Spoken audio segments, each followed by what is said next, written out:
Upper blepharoplasty or a brow lift. What are the advantages of each?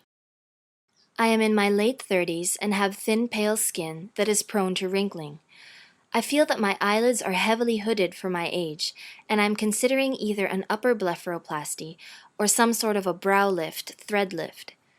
I'm fairly low maintenance as far as wearing foundation or styling my hair so that scars don't show.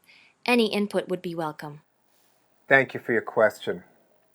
In your question, you state that you're in your late 30s and you have a concern about the appearance of your upper eyelids, and you're asking about the merits of doing a brow lift versus doing an upper eyelid procedure, and you submitted one photo. That's very helpful. Well, when you think about where you're at this stage of your life, given your skin type, you are unfortunately in a situation where there is more advanced aging changes, probably due to the genetics of your skin. Possibly some environmental factors, whether it's sun exposure, whether it's a history of smoking, could have also played a role in the accelerated aging. But a few years ago, I wrote a book called The Fine Art of Looking Younger. And it has always been my desire to help people understand what are some of the things that are happening with the aging process. And when we look at the context of the individual's face, you don't have to always address every last thing to get a rejuvenated look. So the point of me saying that has to do with the question of a brow lift versus an upper eyelid blepharoplasty. I would suspect that the brow position that you have now is not that very different than it was 10 years ago. When I look at journals in our field and I see examples of people showing before and afters of brow height from brow lifts, a lot of times I respectfully disagree with the choices the authors made on lifting brows, because I think that a lot of times these patients look way too surprised. In someone who's 39 like yourself, I think that the better approach for you would be to have a conservative upper eyelid blepharoplasty. By doing an upper eyelid blepharoplasty, I think you will be able to achieve some more definition of your upper eyelid, but by keeping the brows stable, you're going to avoid that surprised look.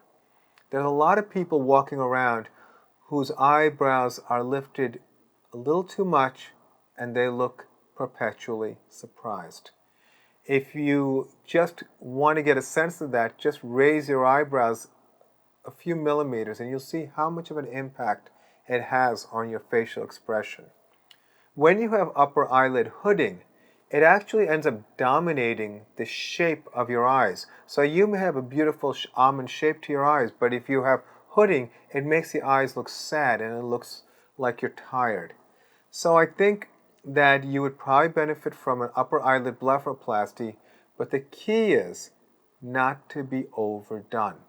We have patients who come to us from all over the world who are unhappy with over aggressive removal of skin and fat around the eyes. And in the upper eyelids in particular, it's a great challenge because when so much volume is removed, there is extensive amount of work that needs to be done in order to restore that.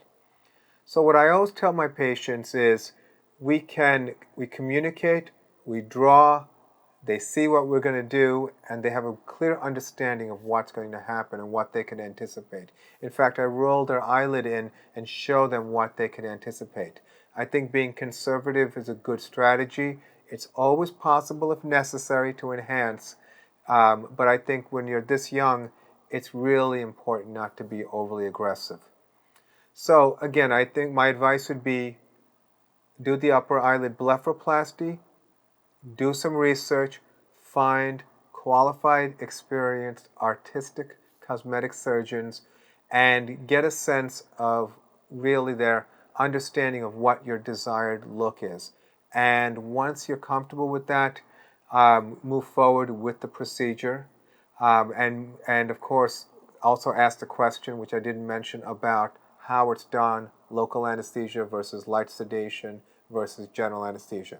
In our practice, we do everything under local anesthesia or local anesthesia with sedation. Our recovery is a lot faster. In the modern world, people need to get back to their normal lives as quickly as possible. So, moving forward, meet with qualified cosmetic surgeons and get some ideas about how the procedure is done, and follow your instinct as to who is resonating with you in terms of your goals and the way you'd like to have it done, and then move forward. I think you'll have a very nice result. So I hope that was helpful. I wish you the best of luck. Thank you for your question.